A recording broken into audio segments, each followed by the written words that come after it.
Thank you very much. It's a pleasure to be here. I haven't been to the University of South Florida before, so I've had a very good time today meeting the faculty, meeting some of the students, and just what's not to like.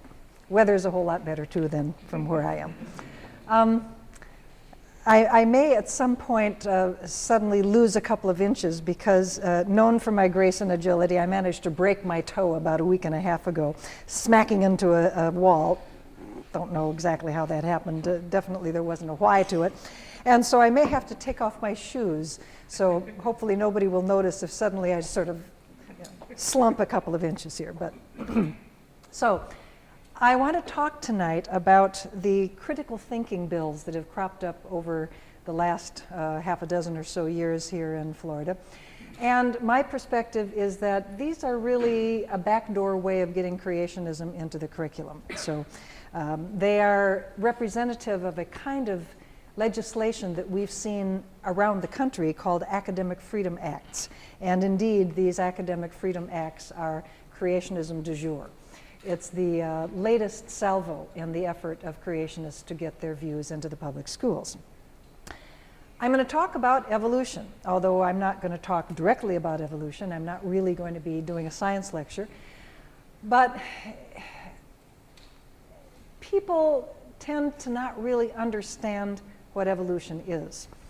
I had a very interesting conversation with a science professor who told me an anecdote of a student who came to see him very upset after the first day of class in this biology course, where the student felt that it was very offensive that the professor would be talking about evolution all the time, and that the textbook would be talking about evolution all the time. And the student was just a gratuitous use of the term, when you could talk about change, or you could talk about development, you could talk about something.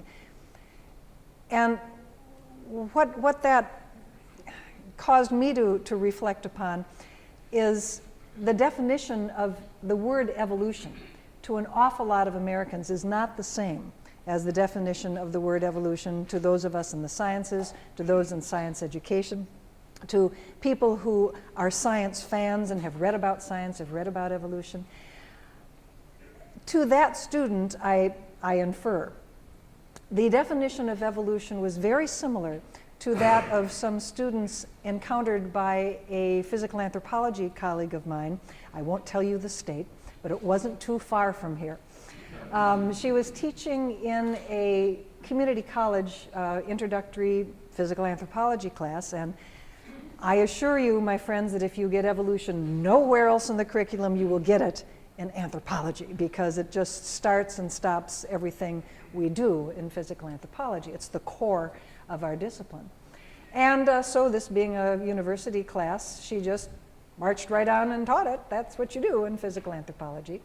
And after a couple of weeks, she noticed a couple of students were looking kind of curious.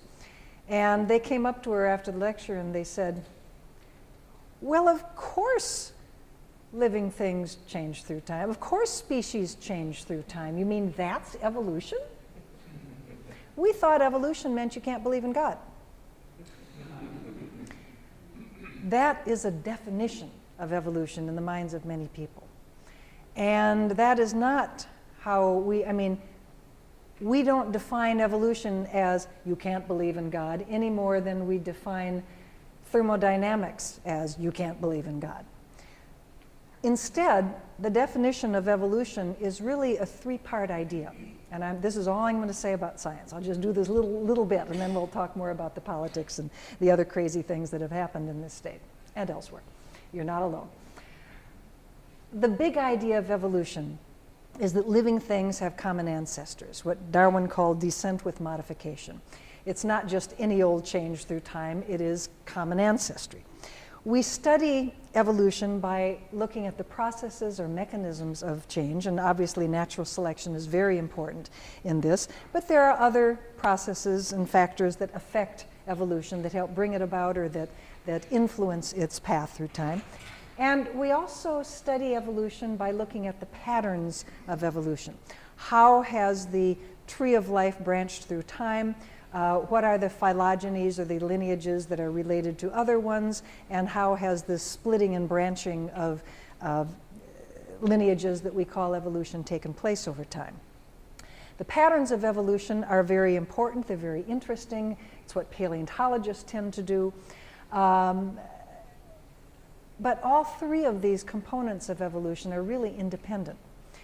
And it doesn't matter what the pattern of evolution is. It doesn't matter if, say, dinosaurs gave rise to birds, or whether dinosaurs and birds had a common ancestor, or which particular fossils are relevant to the evolution of whales, which fossils are relevant to the evolution of humans. All those pattern kinds of issues are studied independently of what the mechanism of change is. So it doesn't matter whether natural selection or something else was involved in producing these changes. People who study the pattern of evolution are concerned about the tree of life and how we can understand it better. And even the big idea of evolution is independent of the mechanisms and independent of the pattern. So we really have to look at all three of these components of evolution as being independent. Notice in none of these is there the idea that you can't believe in God. Some people look at evolution as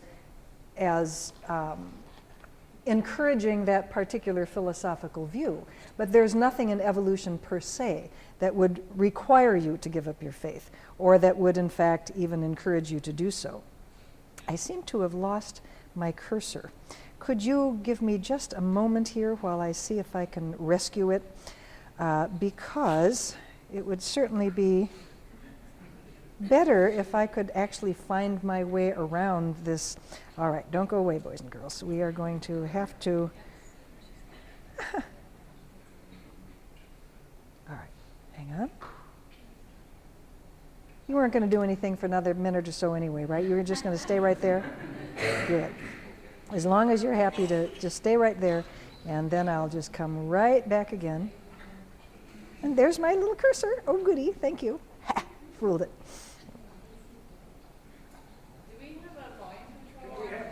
Am I, they actually showed me how I can do this.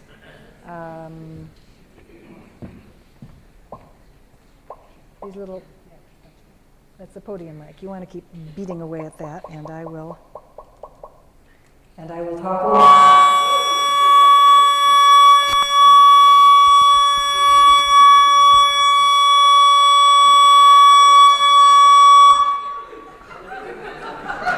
This is why you have a mute button, right? How about if it's probably this mic, I'll move way away.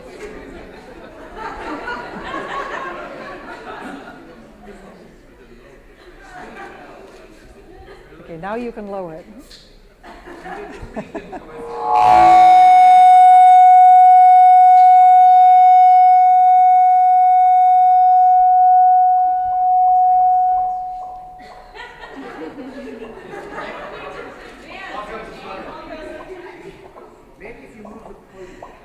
All right, now, stop.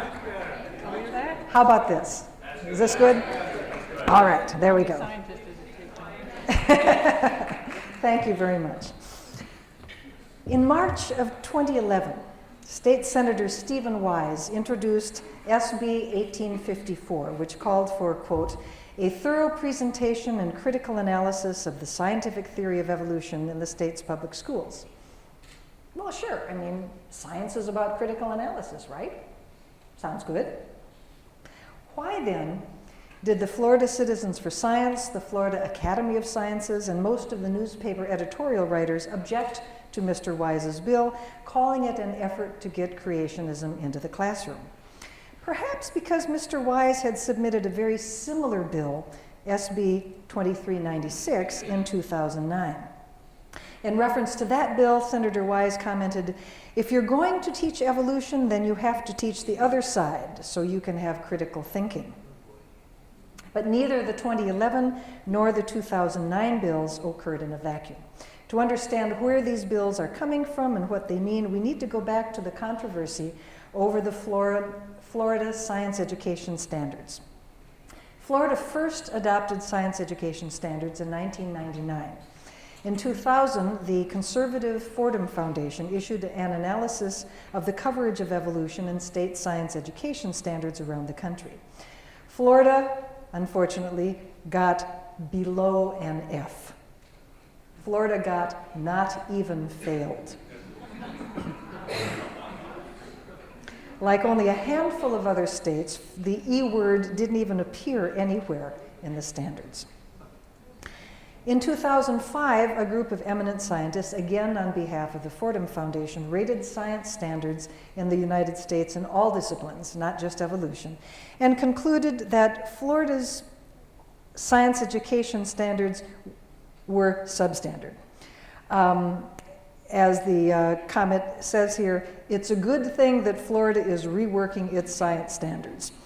Florida got an F. They moved up from below F, I guess. And coverage of evolution was one of the weaknesses. But they felt that the science standards were actually not very strong overall. In 2007, the standards were revised by a committee of scientists and master teachers assembled by the State Department of Education. This committee substantially rewrote the standards to the extent that one of the Fordham analysts, Dr. Lawrence Lerner, proclaimed that the draft he analyzed in December 2007 rated a B+. And he said, quote, with a little bit of extra effort, Florida could bring that up to an A.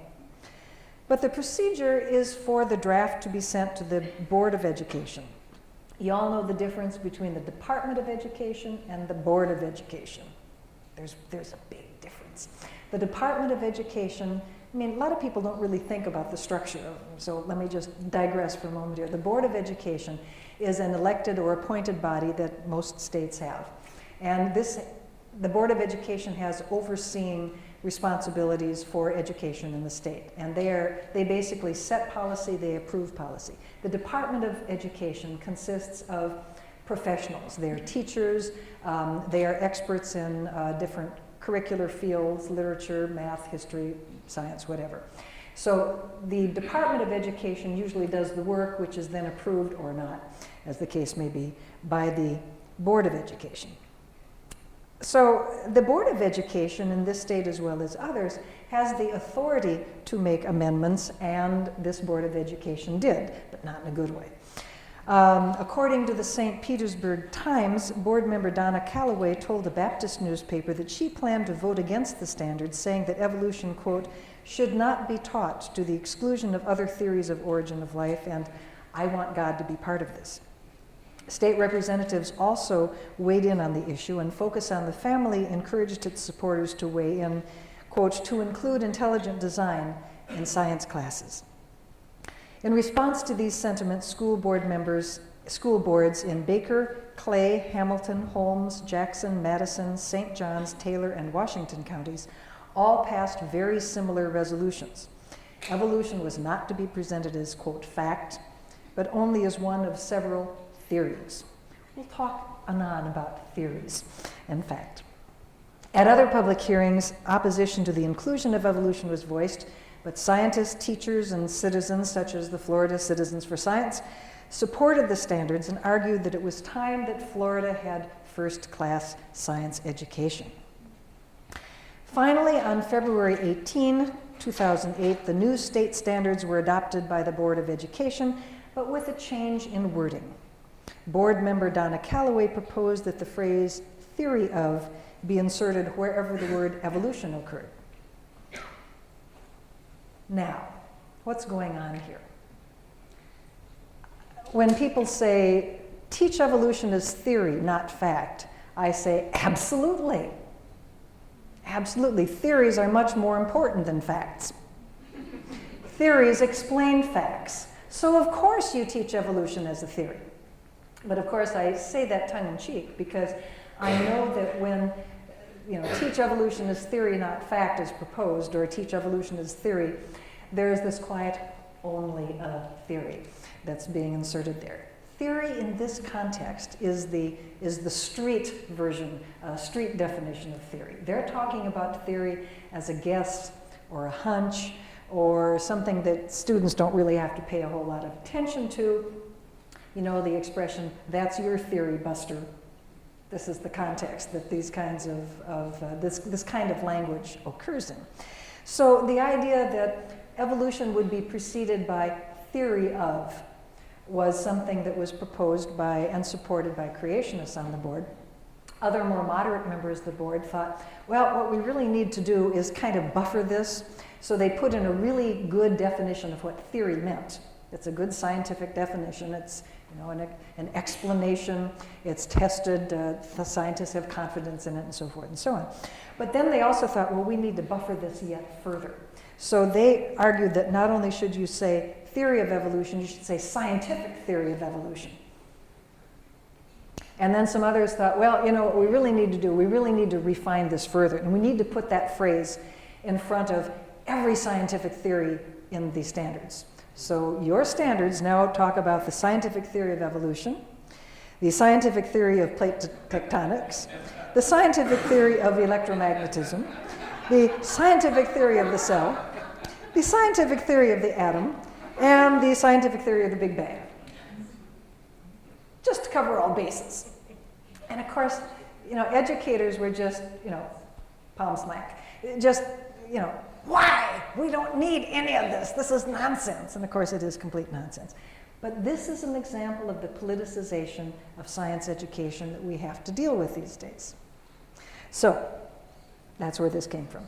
Well, it just so happened that just about a week or two ago, the Fordham Foundation issued a 2012 report on science education standards, and Florida moved up. It's now a D. But let's get back to Senator Storms and her bill. In less than a month after the passage of the new science education standards, Senator Rhonda Storms had introduced a Florida Academic Freedom Act, calling for the academic freedom for teachers and students to learn alternatives to evolution. Her act would have given students the right to teach the full range of views, in other words, creationism, on evolution. It prohibited administrators from cracking down on teachers who teach bad science. It was intended to be sort of a get-out-of-jail-free card for teachers who want to teach creationism. And it left open the door for students to promote creationist views in their assignments, which, of course, was something that teachers would not want to see at all. The Academic Freedom Act that Rhonda Storms proposed was not a new idea. In fact, it had a predecessor in Alabama, which had been trying since 2004 to pass a bill with a similar title. And the history of the Alabama law helps to shed a little bit of light on the Florida situation. The Academic Freedom Act in Alabama was first submitted in 2004, and this was a permissive and protective approach that would allow teachers to teach the alternate theories. Supposedly, teachers were being discriminated against if they tried to teach alternate theories to evolution. The alternate theories to evolution, of course, is creationism. And you're not being discriminated against if you break the law. It happens to be against the law to to advocate creationist views in the public schools. That's what the First Amendment Establishment Clause is all about. And courts have held, district courts and appeals courts and the Supreme Court has held over and over that advocating creationism or creation science and intelligent design in the public schools is religious advocacy, and that is, in fact, unconstitutional. So it is not discrimination if a teacher is told by a district, stop teaching creationism. But for some reason, the Alabama legislators felt that teachers were somehow being discriminated against if they were trying to teach something other than evolution. The executive director of the Alabama Education Association, Mr. Paul Hubbard, was quoted as saying that he didn't know of a single incident of a teacher experiencing such discrimination. The sponsor of the bill was upright about his intention to encourage the teaching of creationism without using the term. The sponsor said, quote, "This bill will level the playing field because it allows a teacher to bring forth the biblical creation story of humankind." Loose lips sink ships. Representative Jim Carnes was quoted saying, quote, "Evolution is one theory, creation is an alternate theory." So the whole purpose of this bill was to try to slip creationism in. Well, why didn't they just try to pass a bill telling teachers to teach creationism? Because in 1987, the Supreme Court had ruled in Edwards versus Aguillard that teachers cannot teach creationism or creation science. This is unconstitutional by the First Amendment. So since Edwards, creationists have been trying to find alternatives to the straight-up teaching of creation or creation science. And they believed that they found a loophole in the Edwards versus Aguillard decision. Justice Brennan wrote the decision, and he wrote that teachers are free to teach any and all scientific theories about the origin of mankind. Now, any and all scientific theories. Brennan was very clear that this had to be done in a secular manner. Creationism, contra the Alabama state legislators, was not a scientific theory. It was not an alternate to evolution. It was perfectly fine for teachers to teach scientific alternatives to evolution, and absolutely, that is certainly the case. Just for fun, I recognize a lot of faces of people I talk to during the day. How many of you are scientists, have scientific training? Just for fun, I won't call on you. You can leave your hands up, boys and girls. Don't fear, leave your hands up. Thank you. Now, leave your hands up. See? No, you're trying to sneak. Just humor. Your hands up. The hands up. There's quite a few hands up, as you see. Okay. Leave your hands up if you know of an alternative scientific explanation to evolution. Mm-hmm.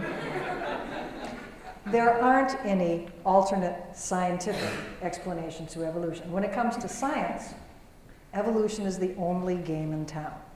And that is what Brennan was referring to. It was a hypothetical. If there are scientific alternatives, of course, teachers can teach them. Bingo. But they can't teach creationism. It is not a scientific alternative, and there's no secular purpose for teaching this, which is how the law works on that. So, remember, creation science was the original scientific alternative to evolution, and that got shot down in Edwards. And so intelligent design was sort of elevated, shall we say, to being the next new scientific alternative to evolution. So the idea of promoting intelligent design cropped up very quickly after the Edwards decision. But in addition to the Edwards decision, which Brennan wrote, there also was a dissent by Justice Scalia. And Scalia wrote that the people of Louisiana are entitled to have whatever scientific evidence against evolution there is. So the idea of teaching, well, let's see, we can teach alternative scientific theories, or we can teach evidence against evolution. We have two ways we can approach this. And of course, neither of these were brand new in the anti-evolution movement. They'd always sort of been around there. But they sort of took on new life after the Edwards versus Aguillard decision. Now,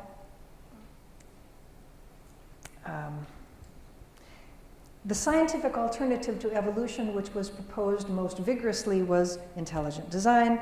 And then, of course, the idea of teaching evolution, but balancing it with the critical analysis of evolution, balancing it with teaching the strengths and weaknesses of evolution. In other words, the evidence against evolution. Okay, you scientists, we're going to do this one more time. Now, you were really good that first time. Let's see if you can, overcome your reluctance to raise your hand in public. I promise you I won't call it. I might call on you, but I won't call on you. Raise your hand, please, if you are a scientist or you've had graduate science training. Thank you very much. Grad students, you can raise your hands too. Good on you, very good. Leave your hand up if you know of any evidence against the inference that living things have common ancestors. Well, there we go again, boys and girls. There is no evidence against evolution as recognized in the scientific community. If you ask proponents of evidence against evolution, I can't go to the biology department, the geology department at the University of South Florida and get a list of things to teach. What do I teach? They will give you a list of the evidence against evolution. And it looks remarkably like what they used to call creation science. It's gaps in the fossil record, and the second law of thermodynamics refutes evolution. Ho hum, it's the same old that we've refuted a long time ago. So the idea of teaching evidence against evolution is really just a way of repackaging the old creation science arguments. And the creationists were very quick to jump on the idea of evidence against evolution as a strategy. First of all, the strategy of teaching intelligent design fell by the wayside fairly quickly.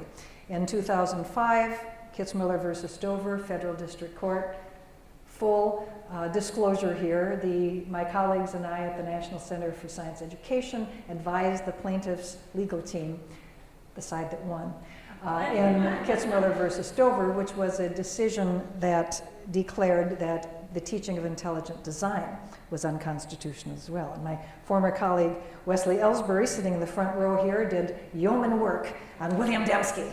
Good man.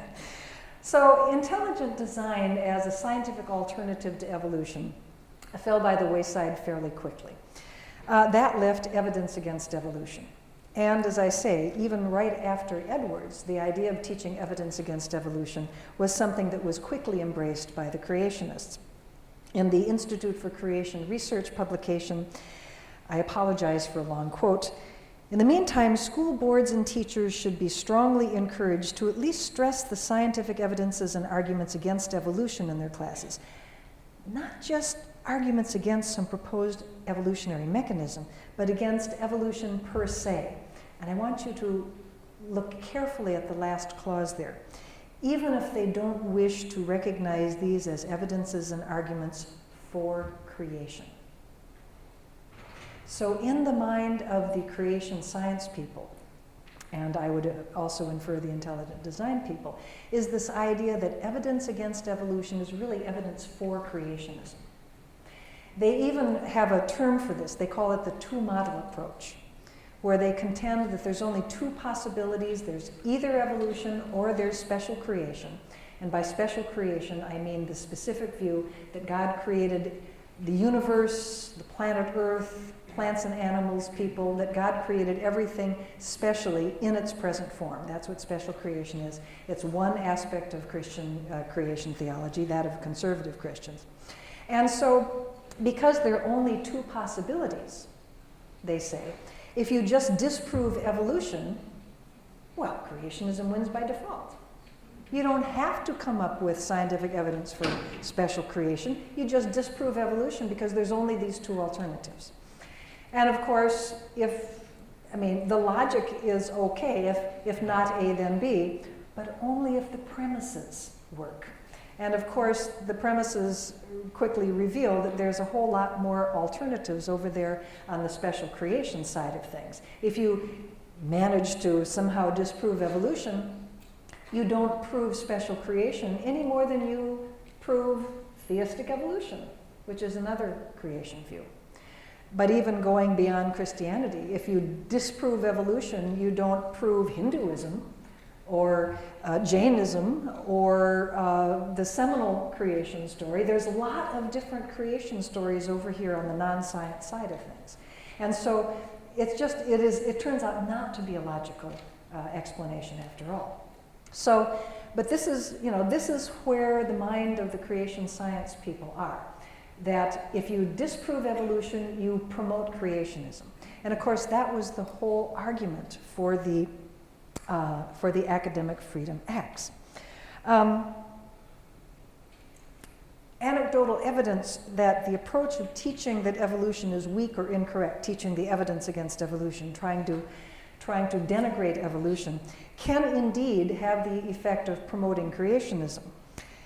In 2006, there was a controversy in the Southern California community of El Tejon, where a teacher was teaching an intercession course where students critically examined the strengths and weaknesses of evolution.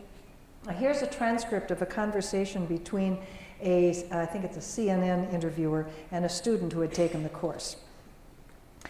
"What have you learned?" Student: "I've learned that evolution has become, over the years, more and more people decide it's not completely true and there has to be another belief or another thing that replaces it."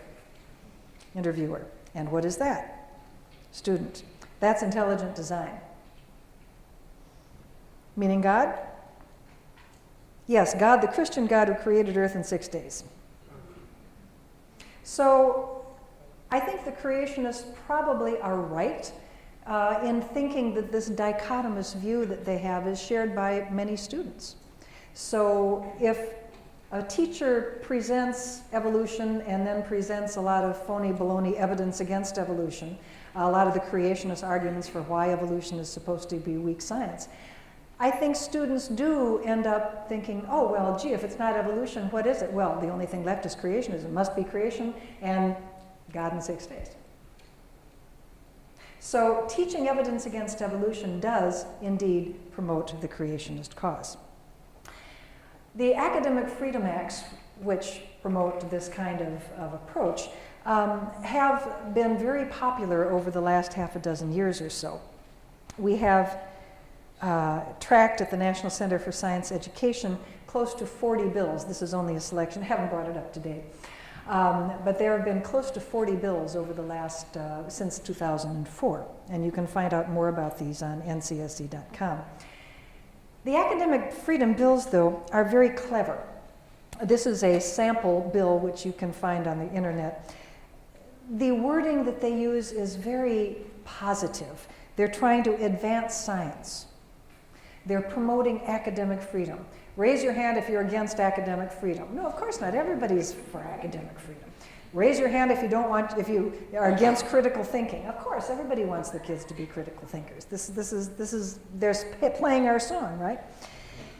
In this sample academic freedom bill, notice that a teacher cannot be fired, cannot be denied tenure, etc., for presenting the full range of scientific views regarding biological or chemical evolution. Now, we all know intelligent design is a scientific view. And even for many of the proposers of these bills, so is creation science. So they're not just saying, stick to the science. They're saying alternatives, and these alternatives are all from the creationist camp.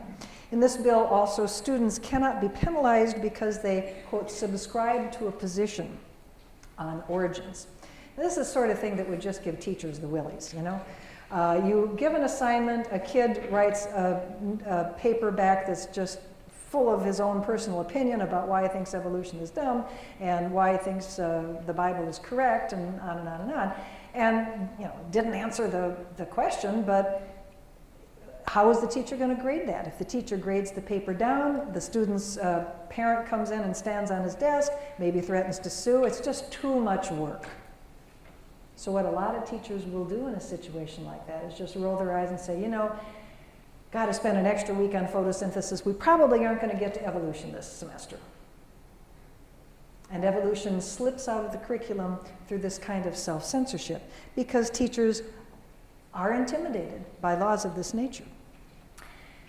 These Academic Freedom Act laws really do resonate with American values. This is actually one of my favorites. Let me teach, says the teacher. Why can't I supplement my science class with current articles and balanced discussion? Here's a little linguistic cue for you. If you ever see the word balance and evolution in the same paragraph, it's written by a creationist. I can almost guarantee you that, because those are the only people who are trying to balance evolution. And the kid says, let me think. And I love this. She looks like what she's maybe 7th grade or something like that. Why can't I be allowed to decide for myself what the truth is? Well, sweetie, it's a science class, you know, and probably your teacher knows a lot more about science than you do. If you want to think that water flows uphill, then you can do that. But to pass the test, you should really write that water flows downhill. Okay. But freedom of thought, freedom of speech, these are very powerful American cultural values. And I love them. Boy, if there's one thing I am a fundamentalist on, it's free speech. Anybody who's ever heard me about that will know why that's so, or know that that is so. Choosing a framework like this makes these views much more popular with the public than they should be, in the sense that they're not really relevant to science. Yes, science is this open way of knowing. And if you've got a better explanation for some aspect of the natural world, you have the free speech right, you have the academic freedom to take those ideas to your fellow scientists and arm wrestle them, and you either win or you lose, but it's a fair fight because you have to have evidence, you have to be able to test your explanation, you have to support it. Go for it. So science is an adversarial activity. And, you know, this is not sort of a genteel kind of activity where we're sitting in our easy chairs talking politely about whether water flows downhill or uphill. I mean, people are out there fighting and writing articles and arguing in conventions, and, you know, anybody can do that. But in order to be accepted by other scientists, in order for your hypothesis, your explanation to be accepted, you have to demonstrate that it works and that it helps us understand nature. Just presenting an idea is inadequate. But this is basically what's being argued about in these academic freedom bills. What is being proposed is that ideas that aren't part of the scientific consensus, that quite honestly have been evaluated and rejected, that somehow these ideas still, in the name of academic freedom, in the name of free speech, should be brought into the high school science curriculum when at the university level they've been rejected.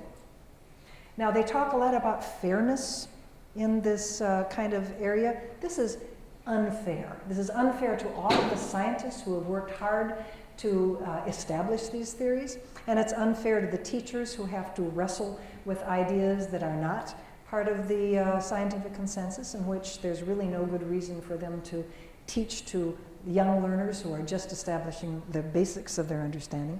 So for a lot of reasons, this is a very bad approach to education. But because they hang their ideas on such powerful cultural values like free speech and freedom of thought, they get a great deal further than they probably should. The Discovery Institute has not an academic act sample law, but it does have a petition that promotes the same idea. And obviously you will go blind trying to read that, so I have conveniently increased its size for you. Teachers should be protected from being fired, harassed, intimidated, or discriminated against for objectively presenting the scientific strengths and weaknesses of Darwin's theory. Students should be protected from being harassed, intimidated, etc., etc. Objectively presenting the scientific strengths and weaknesses of Darwin's theory. Well, it seems to me that if you believe that natural selection or, Darwin's theory, they mean evolution, that's another whole discussion. If you believe that evolution is weak science, then high school teachers are not the ones to adjudicate that decision. Take your arguments to the university professors and convince them. If you really do have a better explanation, it'll trickle down to the high school, but you don't start at the high school. You start with your peers, you start with other scientists. The Academic Freedom Acts, or Evidence Against Evolution approach, is a very clever one. In all of these bills, they never mention religion. Of course, that is to avoid the Establishment Clause of the First Amendment. They all stress free speech, academic freedom. And again, these are culturally very powerful ideas. They are protective bills for the most part. They protect a teacher from teaching creationism. This is because there have been a number of cases around the country from about 2000 to about 2006 where teachers have taught creationism. Their school districts have said, Fred, quit teaching creationism. And the teacher has sued the district for they're all his, for his academic freedom, his freedom of speech, to teach creationism. In every case, the district or state courts have said, no, you can't do that. And so in every case, teachers who want to teach creationism have lost. These academic freedom bills are protective to try to do an end run around those kinds of cases, so that a school district would be restricted from telling a teacher, you are violating the First Amendment, quit teaching creationism, alternatives to evolution. So that's why they are protective. They are also permissive in the sense that most of these bills don't say teachers shall do A, B, C. Most of these bills say teachers may do A, B, and C. And this is a very clever approach from a legal standpoint. Now, I always remind people, do not rely on legal advice from a physical anthropologist. But we do have a legal advisory committee, and I actually know a whole lot about this one little teeny-weeny part of the law, so I think I can tell you why this is the case. Having a bill be permissive instead of directive is a very clever approach from a legal standpoint, because if you have a straight-up bill like the Dover School Board bill where they say teachers have to do this, you can challenge that, resolution, regulation, or bill on its face. You can make a facial challenge to it. You can ask a judge for an injunction, say. If you have a bill that's merely permissive, that says, well, the teachers can teach intelligent design, or the teachers can teach evidence against evolution, that raises the bar for a challenge, because if you went to a judge asking for an injunction, the judge would probably say, well, you know, we don't know for sure how this is really going to play out. Why don't we wait and see, and bring me a teacher who is doing something or another, and we'll see if there's a case. In other words, what lawyers call an as-applied case, as opposed to a facial challenge on the face of the bill. That means that those of us who want to have good science education have to find that classroom where a teacher is presenting bad science, is presenting creationism. And also, and how likely is that? I mean, how many times do your kids come home and say, guess what we learned in school today, Mom? I mean, you basically don't know what happens in the vast majority of classrooms once the classroom door is shut. So you have to find the teacher, and then you have to find a student or a student in the next class who's willing to be a plaintiff, who is standing to be a plaintiff and who's willing to be a plaintiff. And that is often not easy to do either. One of the reasons why I so admire the plaintiffs in the Kitzmiller versus Dover trial is that those people really had to stand up in their communities to challenge this law, and they took a lot of crap for doing so. So a lot of people just don't want to put their kids in a position of being a plaintiff. So you have to, the bar is really raised considerably higher than it would be if you were just challenging a bill in its face, which is why they tend to be permissive rather than directive bills. So Senator Storm's bill was in the tradition of promoting creationism through the avenue of evidence against evolution, as were the 2009 and 2011 bills by Senator Wise. At NCSC, we often talk about the pillars of creationism. These are the three arguments that we find extant in the anti-evolution literature, whether creationism, creation science, intelligent design, whatever variant.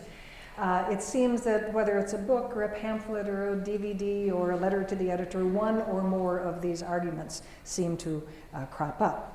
The first pillar being that evolution is bad science. It is a theory in crisis. The second pillar is that evolution and religion are incompatible. And the third pillar is the fairness pillar, that if you teach evolution, it's only fair to teach creationism, intelligent design, evidence against evolution. It's only fair to balance it with the teaching of something else. Now, in terms of the Academic Freedom Acts, the current approach is to focus on the first and the third, because for legal reasons, the second pillar, the religious aspects, is going to get you a very quick summary judgment by a judge, should you actually try to make the religion argument. But you can see how the Academic Freedom Acts are a combination of the fairness as well as the anti-evolution pillars. Well, what does it matter? Well, it matters because students are not being taught good science. Most of the people here, I suspect, already know that evolution is really not a theory in crisis. The National Academy of Sciences, in its pamphlet Science and Creationism, wrote that scientists hold the theory of evolution as one of science's most robust theories. It's supported by a wealth of observational evidence and has successfully survived rigorous testing by scientific methods. And obviously I can burden you with quotations like this all day long from scientific associations, from famous scientists and so forth. But you don't have to take my word for it or even the Academy's word for it. what I would suggest, if you yourself doubt whether evolution is good, solid science, or whether you have a friend who doubts whether evolution is solid science, that you just go over to the science library, go over to the library on campus here, take a look at the science journals. Just pull out half a dozen or so science magazines, or Nature, or Cell, or one of the other big journals. And just pull up the table of contents and look through a half a dozen or so tables of contents. And just look at the titles of the articles and see if any of these examples of peer-reviewed research are questioning whether living things have common ancestors, which is what evolution is all about. Now, you will find lots and lots of articles in these journals, in these science journals, where scientists are debating the pattern and process. You find a lot of contention over the details, and that's true of any vigorous science, and evolution is a vigorous science. But nobody's really questioning the whether. Nobody's really questioning whether living things had common ancestors, the big idea of evolution. And that, of course, is what these academic freedom acts are all about. It matters also because the United States has a rather odd distribution of acceptance of evolution. When you compare the views of evolution of the general public to the views of evolution of scientists, you find a hugely disproportionate difference. In this study by the Pew Foundation in 2009, this is members of the American Association for the Advancement of Science, 97% of scientists agreed that humans and other living things have evolved over time. The percentage of the public that agreed on this particular survey, the survey that they did in parallel to the survey of scientists, was 61%. Well, actually, that's much higher than it usually is in these surveys of the general public. So I don't know whether this is just a sampling error or what, but at any rate, it's still 30% difference between what scientists think and what the general public think, but it's probably even higher than that. If you look at surveys of views on evolution internationally, and yes, you're slightly going blind here. I will take that away so you don't try to read it. The question in this that John Miller and his colleagues asked was, humans evolved over earlier forms of animals, true or false?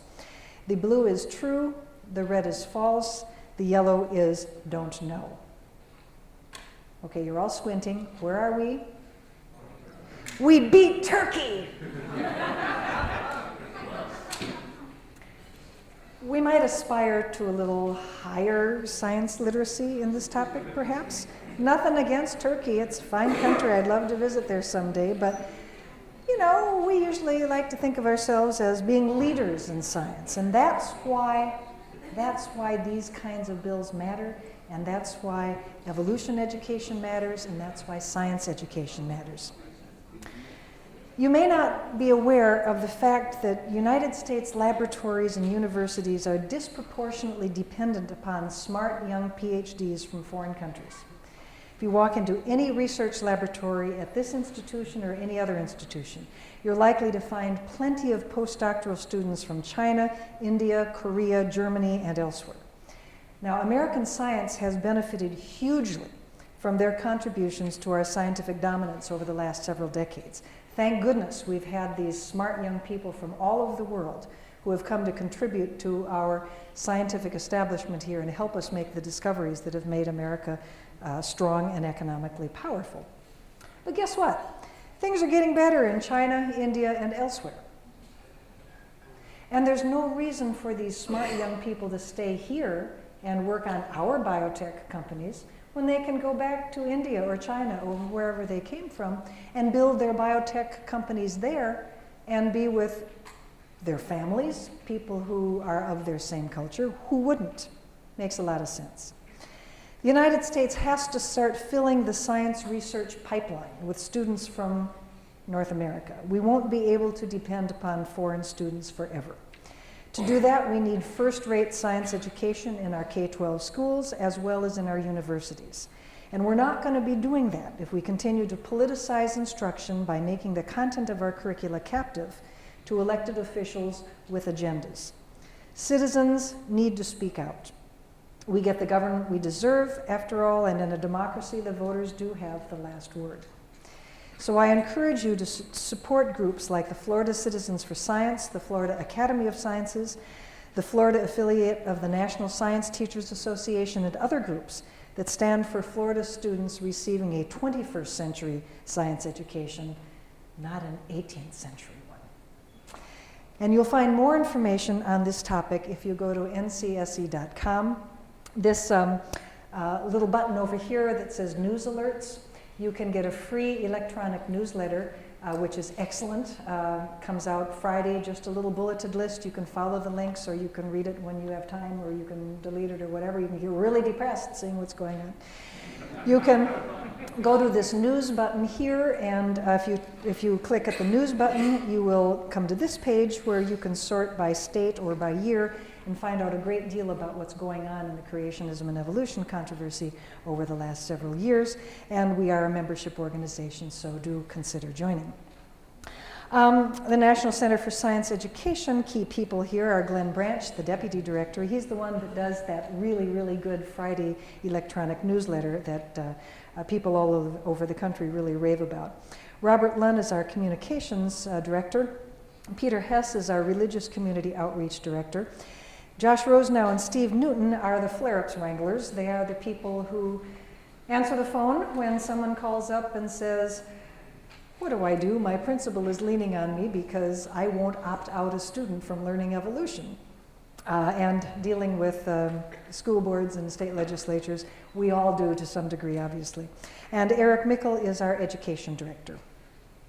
If you go to our beloved Facebook, you will of course find that we are in fact on Facebook. And what Steve Gould is holding, and we're on YouTube, that's our YouTube site.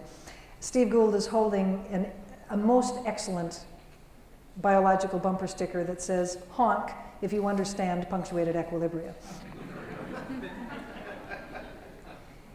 Keep your expectations low on the number of honks. We go for quality over quantity in this regard. And many is the time, in fact, that I have been sitting at a red light and I hear this beep beep and I think, who's that jerk honking? It's a red light. Why are you giving me a bad time? And I look up in the rear view mirror getting ready to glower, and I see somebody going. They're just so, I understand. And what's really wonderful is to sort of look in the rear view mirror and the driver is kind of doing this and the person next to him is going. That's hysterically funny if you're a biologist, but you don't know how many times, it's great. What can I say? And I also am on Facebook, and if you want to friend me, please friend me at Eugenie.Scott. There's a whole bunch of other Facebook Eugenie Scott pages out there, and this is the one, this is the real genuine article where I update, and if for some reason you're interested in my updates, this is where you get it. Okay. Thank you so much for inviting me for your Darwin Day festivities. I've enjoyed this week.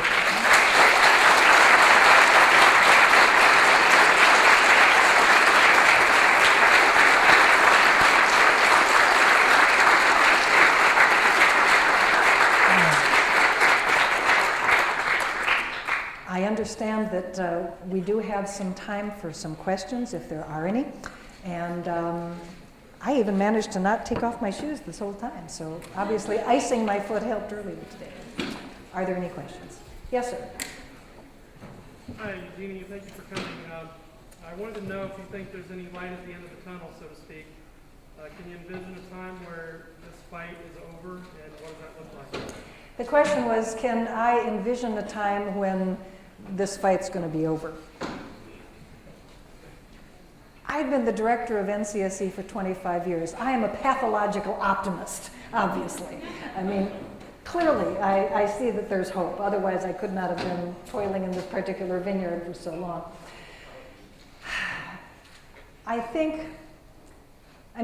Okay. Bottom line, the opposition to evolution is not because the science is weak. Okay. People don't go to school board meetings and line up 6, 8, 10, 12, 20 people deep to talk about how much they want to get evolution out of the standards or creationism in or something like that, because they're really concerned about the Cambrian explosion, right? That's not why they're there. They're there because they believe that, in pillar number 2, that their particular religious views are incompatible with evolution, and they don't want their kids being taught views that are incompatible with their religious views. I'm sure that if there was such a thing as public education back in the time of Galileo, we would have had teachers showing up at school board meetings saying, I don't want my kids to be taught heliocentrism because it goes against my religious views. But, you know, if nothing else evolves, religion does. And Christianity has changed hugely over the couple thousand years that it's been extant. Nobody really fusses anymore about the heliocentrism, geocentrism argument. It was a big deal in the 1500s, okay? I think that eventually evolution is not going to be a big deal either. And the majority of Christians, Catholics and mainstream Protestants, have already accommodated a view of science that is accepting of the truths of their religion, but also accepting of the empirically determined, obtained truth of science. And actually, it goes back a very long way. You know, when you think about Newton, Isaac Newton was a very, very devout Christian. And he felt that well, before Newton's gravitation laws, the kind of extant working view was that angels were guiding the planets around the sun. And Newton felt that by coming up with the law of gravitation, but by coming up with a way that God could make the planets go around the sun through a secondary cause, that this was a much more grand and awesome and amazing God, and much more worthy of worship than a God that just sent out the 9 angels, but they didn't know there were 9 planets. I guess there aren't that many planets anymore, are there? One fewer angel. Yeah, you can take Sunday off. But seriously, you know, the idea of God working through secondary causes was just fine for geocentrism. It was fine for electricity. You remember when Franklin developed lightning rods. This was objected to because a certain component of the community felt that lightning was, you know, sent by God, and by putting up a lightning rod, you were somehow thwarting God's will, which made you wonder what God had against the Methodists, because the things that were hit most frequently in the colonial towns were the church steeples, which were the highest things in town. So, you know, I mean, they weren't thinking this through, especially when you come right down to it. But the idea of God working through secondary cause is something that's very strongly supported now in mainstream Christian theology. This idea of biblical literalism, of God having to directly create things, is something that's actually a fairly recent, it's, you know, less than 100 years old in North American Christianity. It's a product of fundamentalism and biblical inerrancy in that particular tradition. But no, I mean, I think it was a longer answer than you really bargained for, but I really think that eventually Christianity will evolve to accept probably the view that they will come up with is that, you know, God works through evolution to realize his plan. So there's a religious reason for opposing global warming. That said, the percentage of global warming deniers who deny global warming for that reason is tiny. There's a much huger set of anti-global warming people, of global warming deniers, and they're not conservative Christians. They reject global warming for ideological reasons, just as do the conservative Christians, but it's a different ideology. This is an economic and a political ideology. So it's the idea that global warming is a liberal plot to increase big government. Because if the planet's getting warmer, then we're going to have to take steps, and that's going to increase big government control. Big government is going to tell me what kind of car I can drive. And that stuff about the light bulbs, did you hear that? People think that the government's telling you what kind of light bulbs to, no, that's just, but that's the fear. You know. And then the other is sort of a free market fundamentalism that you find among many libertarians, and the idea that the free market will solve all of our problems, so therefore we should not put any kind of constraints upon, say, carbon producers. So you have, you have ideological foundations for both the rejection of evolution and the rejection of global warming, but by and large, they're different ideologies. And funny you should mention, when I showed the series of slides of my colleagues, I was reminded, oh yeah, I got to get the picture of the new guy now.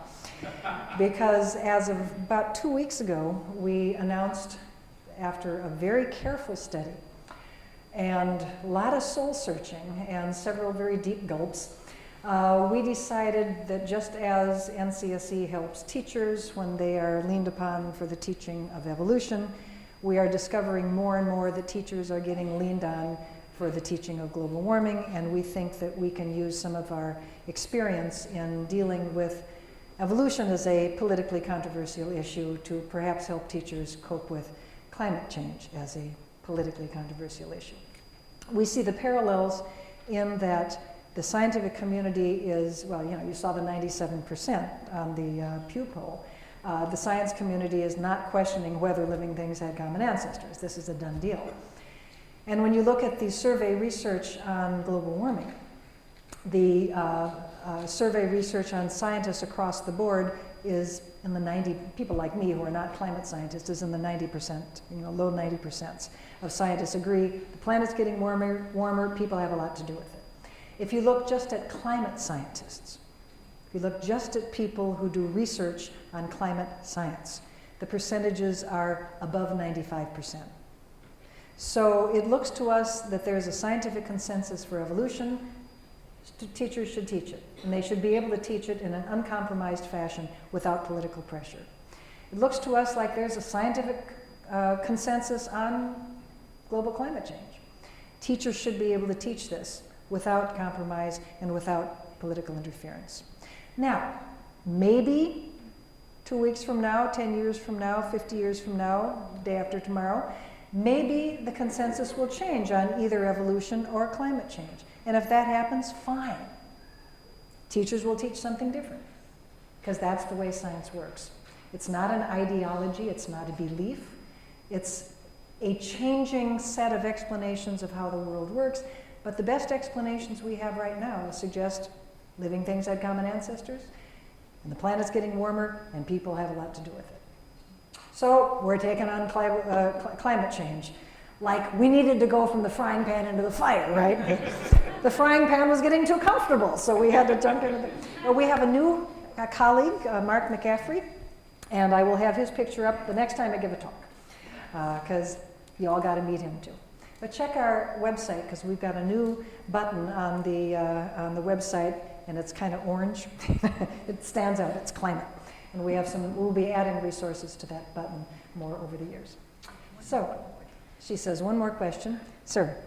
Do you have notes or a PowerPoint on your afternoon presentation that I could attend to read students? I have a PowerPoint, but I don't know how much good it would do you.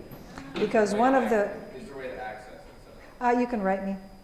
My first thing that I pointed out when I was harassing the faculty and about how they should teach evolution better is that your PowerPoint should illustrate your talk, not be your talk. So basically, I have a lot of pretty pictures in my PowerPoint. Is there any kind of video or webinar access to it? I don't think so. I think you're out of luck. Apparently, there's going to be a video for this one, but you're here, so it doesn't matter. Thank you so much for coming.